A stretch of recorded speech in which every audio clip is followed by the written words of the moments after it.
नमस्ते सदा वत्सले मातृभूमि। हम लोग एक बहुत विशेष विषय पर चर्चा करने वाले हैं। सामाजिकता से जुड़ी हुई बात है और हमारे देश के लिए बड़ी इंपॉर्टेंट इसलिए है क्योंकि ऑनरेबल सुप्रीम कोर्ट में एक ऐसा केस आया जिस केस में ऑनरेबल सुप्रीम कोर्ट ने हालांकि रिजेक्ट किया है।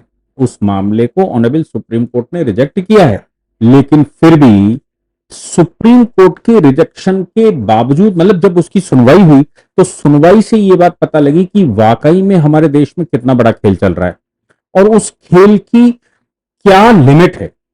आप सोचिए कि अगर आप कुछ चीजों पर चर्चा कर रहे हैं तो हम कहते हैं कि रोटी, कपड़ा, मकान, स्वास्थ्य, शिक्षा, सुरक्षा, ये 6 चीजें।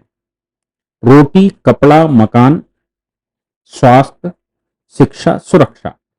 अब शिक्षा सरकारी है, स्वास्थ्य भी सरकारी है, मतलब स्वास्थ्य विभाग के वो कर रखे हैं। और ये कोई आज की पॉलिसी नहीं है और कोई भारत की ही पॉलिसी नहीं है। यूएस ने टोटल ऐसा कहते हैं कि ओबामा सरकार के समय पर फार्मास्यूटिकल बिल पास किया था, हेल्थ इंश्योरेंस बिल पास किया था और पूरे देश पर वो लागू कर दिया।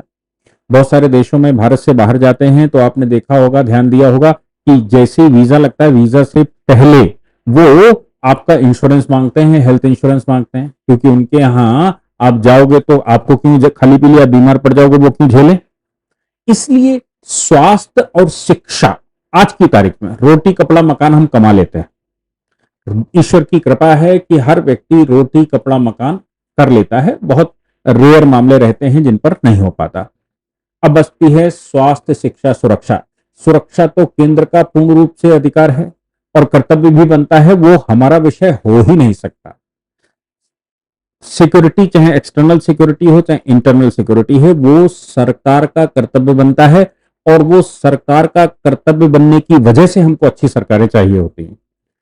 सिक्योरिटी की बात करें तो पाकिस्तान हमला कर दे, अंदर इंटरनल बहुत सारे जिहादी बैठ जाएं, अंदर बहुत सारे लोग ऐसे बैठ जाएं जो कि भारत को निस्तेनाबूद करना चाहते हैं। उनकी इच्छा है कि भारत को खत्म कर दिया जाए। उनको इच्छा है कि भारत की जो मूल भावना है हिंदुत्व की, जो हजारों वर्षों से हमारे पूर्वजों ने मानवता को बचाने के लिए सिद्धांत बनाए और हमको सिखाए और जिसके लिए हमको बारंबार युद्ध करना पड़ता है, हमको महाभारतें करनी पड़ती हैं, वो सब सरकार के और प्योर सरकार के काम है।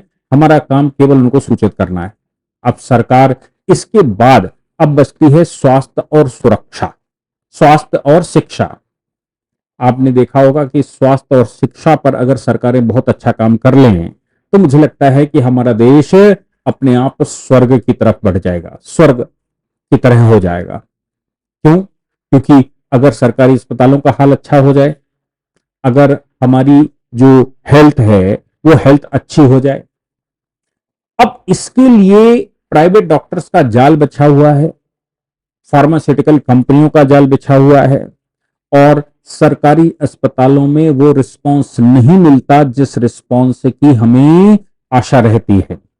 अगर सरकारी अस्पतालों को में 100% हमको वो रिस्पांस मिलने लगे तो शायद उससे भी हमको निजात मिल जाए। सरकारी स्कूलों में अगर हमको वो परफॉर्मेंस मिलने लगे तो शायद इन दो समस्याओं से हमारा समाधान हो सकता है। स्वास्थ्य को लेकर केंद्र सरकारें लगातार कि भाई रेट ना बढ़ाया जाए, किसी तरह से ठगाई ना हो जाए और इस तरह के काम ना हो जाएं, उसके लिए प्रयास करती रहती है। हमें मालूम ना हो वो अलग बात है। मैं 2 अथॉरिटीज के नाम आपको बता रहा हूं। एक डीपीसीओ, क्या? डीपीसीओ, और दूसरी है NPPA, national pharmaceutical pricing authority. National pharmaceutical pricing authority, इसका मतलब यह है कि हमारे देश में नेशनल फार्मा प्राइसिंग अथॉरिटी है, यानी कि जो दवाओं पर किसी भी स्तर पर रेट लिखे जाते हैं। आप सोचिए कि इतनी भारी सामाजिक समस्या है कि अगर वो जनधन औषधालय में कोई दवा 10 रुपए की मिल सकती है वही ड्रग्स के साथ, वही फार्मूले के साथ, तो वो दवा 150 रुपए की, 200 रुपए की, कभी कभी 1000 रुपए की बड़ी कंपनियां कैसे बेचती हैं? वो 10 रुपए की दवा 100 रुपए में बिकती कैसे है? वो कौन सा ऐसा फार्मूला है जो 10 रुपए की दवा 100 रुपए में हमको देता है। ये एक बड़ी समस्या है और इसके लिए हमारे पास नेशनल फार्मा प्राइसिंग अथॉरिटी है और इसके बाद भी कुछ ऐसी ये जो फार्मा प्राइसिंग अथॉरिटी है इसके होते हुए भी ये इसको कंसल्ट करते हुए राज्य केंद्र सरकारें या सरकारें बार बार प्राइस कंट्रोल ऑर्डर करती है। आप सोचिए कि जब प्राइस कंट्रोल ऑर्डर होता है, डीपीसीओ उसको कहते हैं, ड्रग्स प्राइसिंग कंट्रोल ऑर्डर, यानी कि इसके बाद भी ड्रग्स को लेकर प्राइसिंग होती है और वो प्राइसिंग ये होती है कि फला फला दवाएं, कभी 122 की सूची आती है, कभी 100 की सूची आती है। आपने देखा होगा कि नरेंद्र मोदी जी की सरकार बनी केंद्र में और सरकार बनते ही उन्होंने वो जो हार्ट का वाल्व होता है उसकी कीमत 2500-5000 रुपए कर दी। बताएंगे तो आप जिस किसी ने भी वो वाल्व लगवाया होगा कि वाकई में वो क्या 2500 रुपए का मिल रहा है या वाकई में वो 5000 रुपए का मिल रहा है। लेकिन सरकारें अपना काम करती हैं, ये फिर एग्जीक्यूटिव प्रॉब्लम है। ये हमारे आपके बच्चे जो जॉब करने के लिए जाते हैं, जो सरकारी अथॉरिटी बनते हैं, सरकारी अथॉरिटी या जो ब्यूरोक्रेसी है वो कहीं बाहर से तो नहीं आती। 47 से पहले वो ब्यूरोक्रेसी इंग्लैंड से आती थी और यहां पर भी भर्ती होती थी, उसकी ट्रेनिंग भी वहीं होती थी। लेकिन 47 के बाद की जो ब्यूरोक्रेसी है वो तो हमारे ही बच्चे हैं, हममें से ही कोई पूर्वज रहे, हमारे पिता चाचा मामा कुछ रहे होंगे और हमारे ही बच्चे, और हम गर्व से कहते भी हैं कि हमारा बेटा कलेक्टर हो गया, हम गर्व से कहते भी हैं कि मेरा बेटा सरकारी अस्पताल में हो गया या सरकारी डॉक्टर हो गया, या हम कहते हैं कि भाई फला फला अथॉरिटी हो गया, बढ़िया व्यवस्था हो गई। सिर्फ इसके लिए ही अपने बेटे को याद करते हैं या उसको कुछ बताते भी हैं कि राष्ट्र की सेवा करने के लिए तुम बैठे हो और राष्ट्र की सेवा कैसे होगी इस पर विचार करना चाहिए और राष्ट्र की सेवा करने के लिए कैसा मस्तिष्क चाहिए, कैसे सोचना चाहिए। या फिर सिर्फ इतनी सी बात है कि उस दलदल में मेरा बेटा चला जाएगा तो उस दलदल से अनर्थ की कमाई करेगा, क्योंकि जो कमाई धर्म के मार्ग से ना हो, हमारे शास्त्र कहते हैं जो कमाई धर्म के मार्ग से ना हो या धर्म के बगैर हो, ऐसा अर्थ अनर्थ से कम नहीं है। वो ही अनर्थ का मतलब कुछ और नहीं, बोले अनर्थ हो गया, अनर्थ का मतलब कुछ और नहीं है। अनर्थ का मतलब सिर्फ इतना है कि हमने बगैर बिना धर्म के मार्ग से धन अर्जित किया, वो धन वो अर्थ अनर्थ है, उसका परिणाम अनर्थ ही होगा। तो क्या हमने अपने बच्चों को जब डॉक्टर बनाया था तो ये विचार किया था कि वो अनर्थ करे? क्या हमने अपने बच्चों को यूपीएससी में भर्ती करवाया था खेत बेचकर तो ये सोचकर करवाया था कि वो अनर्थ करे? तो ये एग्जीक्यूटिव प्रॉब्लम है। मेरा कहना है सरकार का जो काम है कानून बनाने का, हैंड्स देने का और उस पर रिस्ट्रिक्शन लगाने का, वो सरकारें करती है। कुछ सरकारें भ्रष्टाचार में इन्वॉल्व हो जाती हैं कर्मचारियों के साथ और कुछ कर्मचारियों से जूझती हैं। कर्मचारियों से जूझने वाली सरकारें सामान्यतः कर्मचारी इतना उसको बदनाम कर देते हैं कि वो ये हो जाता है कि साहब अनपैरेलल सरकार चल रही है, पैरेलल सरकार चल रही है और अधिकारी लुटेरा हो गया है। जैसे उत्तर प्रदेश की बात करते हैं, उत्तर प्रदेश के अंदर अखिलेश यादव जिस समय सत्ता में थे उस समय उनके गुंडे लूट रहे थे। सरकार चली गई, योगी आदित्यनाथ, बीजेपी की सरकार बैठ गई, योगी आदित्यनाथ जी मुख्यमंत्री बन गए। 100% ईमानदार आदमी, जिसकी ईमानदारी पर कोई शक नहीं कर सकता, पूरी शक्ति के साथ अच्छी इंटेंशन के साथ वो काम करना चाहते हैं, जितनी उनको इंफॉर्मेशन नॉलेज क्षमताएं हैं उससे वो करते भी हैं। लेकिन मशीनरी उनको पसंद नहीं करती, इसलिए मशीनरी कोई अवसर नहीं छोड़ती कि योगी जी को डिफेम ना करवा दिया जाए और उसका लाभ उनके विरोधियों को मिलना स्वाभाविक है। विरोधी चाहे पार्टी के अंदर हो और चाहे पार्टी के बाहर हो, लेकिन एडमिनिस्ट्रेटिव मशीनरी या तो सत्ता के साथ हो जाती है और मिलकर खाती है, और अगर सत्ता नहीं खाएगी तो सत्ता को 100% बदनाम कर देगी, क्योंकि डे टू डे सत्ता के मंत्री मुख्यमंत्री डील नहीं करते। डे टू डे डीलिंग तो कार्यालयों में ही होने वाली है, अस्पतालों में ही होने वाली है, स्कूलों में ही होने वाली है, डीएम कार्यालय में ही होने वाली है, सीडीओ कार्यालय में ही होने वाली है, या बीआईओएस के कार्यालय में, कुल मिलाकर बिजली विभाग से लेकर और सफाई विभाग तक डे टू डे की जो डील है व्यक्ति की जिससे वो टकराता है, वो तो हमारा आपका बच्चा ही है, जिसको हमने पूरी शक्ति के साथ ये कोशिश करी थी कि ये देश की सेवा करेगा, लेकिन वो देश की सेवा करे इससे ज्यादा हमने सोचा नहीं था। लेकिन वो तो मेवा खाने के लिए वहां चला गया और वो भी उस दलदल में जाकर उसी रंग में रंग गया। क्या ये उम्मीद की जा सकती? ये जो मैंने दो अथॉरिटी बताई, डीपीसीओ और एनपीपीए, डीपीसीओ अथॉरिटी नहीं है, ये ऑर्डर है। समय समय पर सरकारें 1987 में राजीव गांधी जी की सरकार हुआ करती थी, उस समय उन्होंने डीपीआरओ ऑर्डर 1987 किया, फिर उसके बाद डीपीसीओ 1995 आया, और अभी मोदी जी जब बैठे तो उन्होंने भी कर दिया, ड्रग्स निर्धारित कर दिए, इसकी दवा सस्ती होगी, इसकी महंगी होगी, इसके रेट इससे ज्यादा नहीं हो सकते। और इसके लिए नेशनल फार्मास्यूटिकल प्राइसिंग अथॉरिटी बैठी हुई है जो ड्रग्स के रेट फिक्स करती है। फिक्स रेट से ज्यादा रेट पर अगर मार्केट में सामान बिकेगा या ड्रग्स बिकेगा तो फिर एनपीपीए उस पर एक्शन लेगी। इसके अलावा एनपीपीए के अलावा मोदी जी ने एक और नया काम किया था, बड़ा अच्छा काम था, वो था कोड फॉर फार्मास्यूटिकल ड्रग्स। इसको उन्होंने कहा था uniform code for pharmaceutical marketing practices, UCPMP. ये आपको पता है ये तो मार्च 2024 में आया है, यानी कि चुनाव के बीच में 12 मार्च 2024 को ये आ गया था। और इसके माध्यम से ये कहा गया कोई भी मैन्युफैक्चरर, कोई भी सेलर, कोई भी डीलर या कोई डिस्ट्रीब्यूटर जो फार्मा का डिस्ट्रीब्यूटर है वो डॉक्टर्स को सीधा गिफ्ट नहीं दे सकता, 1,000 रुपए से ज्यादा का गिफ्ट नहीं दे सकता, उसकी मार्केटिंग सेलेबल नहीं होनी चाहिए, वो सेल करने लायक नहीं होना चाहिए, डॉक्टर्स को बाहर घुमाने की प्रैक्टिस नहीं होनी चाहिए, डॉक्टर्स का खर्चा नहीं उठाना है, डॉक्टर्स का किराया नहीं उठाना है, डॉक्टर्स को होटल नहीं देने हैं।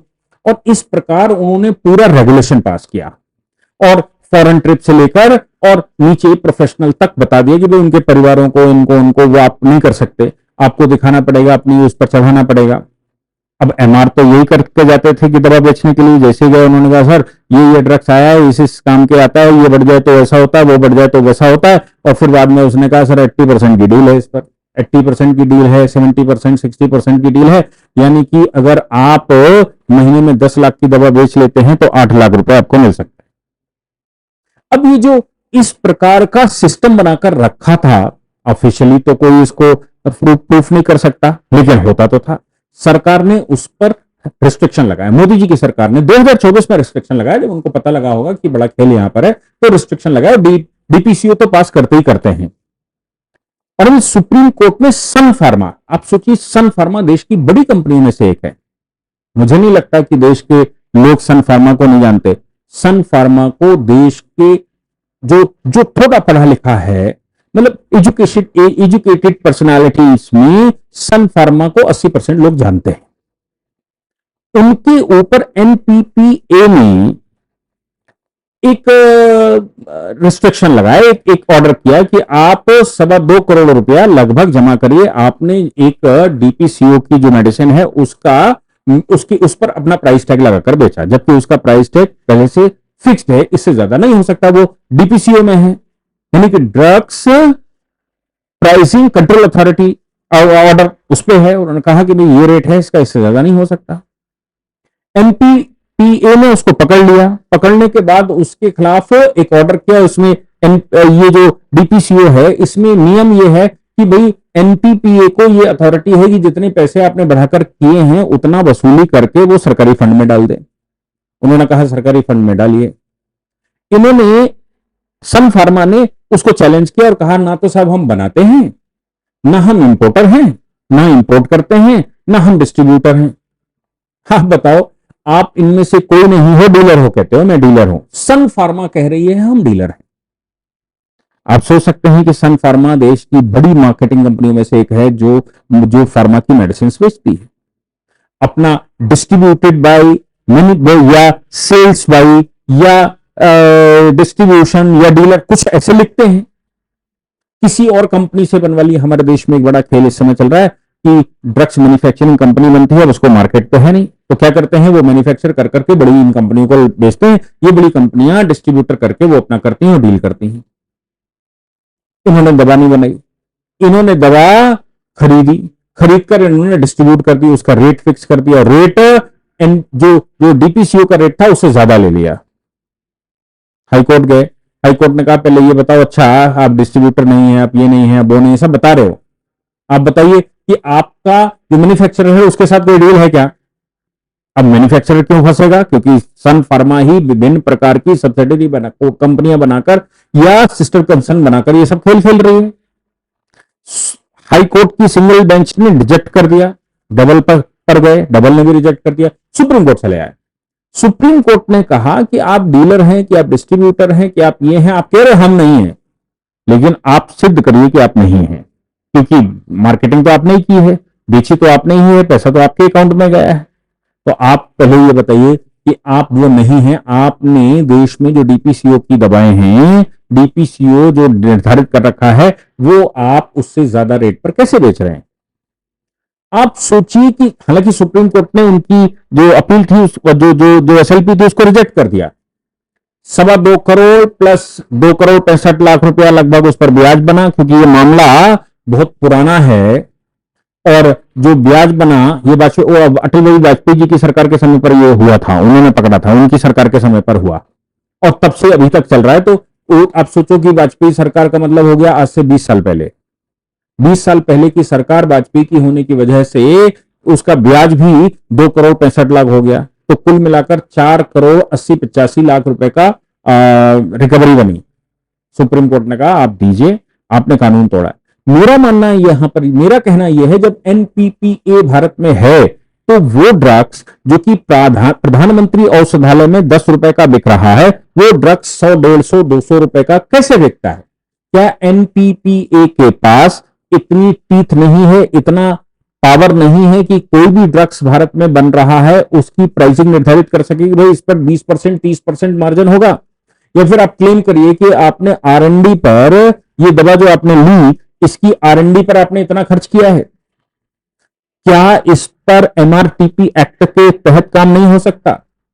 एमआरटीपी एक्ट के मतलब यह हो गया कि मोनोपोली ऑफ ट्रेड रिस्ट्रिक्शन, कि आपके पास आपने एक मेडिसिन का नाम बताया, ड्रग्स उसके अंदर कुछ भरा, जबकि ऑलरेडी हमको मालूम होगा कि जब मोदी जी की सरकार बैठी थी तो उस समय एक और ऑर्डर मेडिकल काउंसिल ने किया था, national medical council of India ने ये कहा था उसमें कि आप मेडिसिन का नाम लिखने के बजाय उसका ड्रग्स लिखेंगे, ये कंपल्सरी होगा।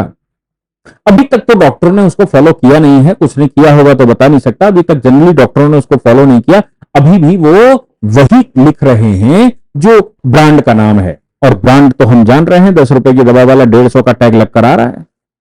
मैंने पीछे आपको बताया भी था कि पापा मेडिसिन के नाम से साहब एक मेडिसिन आ गई, वो डॉक्टर ने सप्लाई करी हमारे माँ के लिए, और हम वो जो पापा मेडिसिन वाली थी वो इंजेक्शन 1,000 रुपए का, और उसी ड्रग्स का दूसरा इंजेक्शन हमने बड़ी अच्छी कंपनी का, रेप्यूटेड कंपनी का लिया, वो 200 रुपए का। क्या है ये सब? हर डॉक्टर अपने मैन्युफैक्चरर से बनवा रहा है, करवा रहा है, मैन्युफैक्चरर से सीधा डॉक्टर ले रहा है, सिर्फ दवा लिख रहा है। कुछ डॉक्टर तो सिर्फ मेडिकल स्टोर ही चला रहे हैं, कुछ नहीं साहब फीस नहीं लेनी, आप दवा ले लीजिए, हम आपको दवा लिख देते हैं। मालूम पड़ा दवा 7,000 की लिख दी, जिसमें 300-400 रुपए की दवा, 500-1,000 रुपए की दवा है, 6,000 रुपए आपका हो गया और डॉक्टर भी फ्री का मिल गया। कितना बड़ा खेल भारत में चल रहा है और इसको कोई कंट्रोल करता क्यों नहीं है? मेरा मानना अपना यह है कि शिक्षा की इंडस्ट्री और फार्मा इंडस्ट्री यानी कि मेडिकल इंडस्ट्री, ये दो इतनी बड़ी इंडस्ट्रियां भारत में हैं कि मेरा मानना है कि कोई भी सरकार इस पर हाथ रखेगी तो सरकार भी हिल जाएगी। लेकिन कोई तो रखेगा, कोई तो करेगा, क्या लूट मचती रहेगी देश में? ये जो एग्जीक्यूटिव है, फार्मा के जो अधिकारी हैं, एनपीपीए के अधिकारी हैं या मेडिकल डिपार्टमेंट के, फार्मास्यूटिकल डिपार्टमेंट के, ये कभी कुछ करेंगे नहीं, ये सब प्राइस निर्धारण भी अपने हिसाब से करते रहेंगे, ये लेबोरेटरीज ऐसी चलती रहेंगी, तो फिर जिंदा रहना मुश्किल है। इसलिए 3 चीजों में तत्काल सुधार की भारत को आवश्यकता है।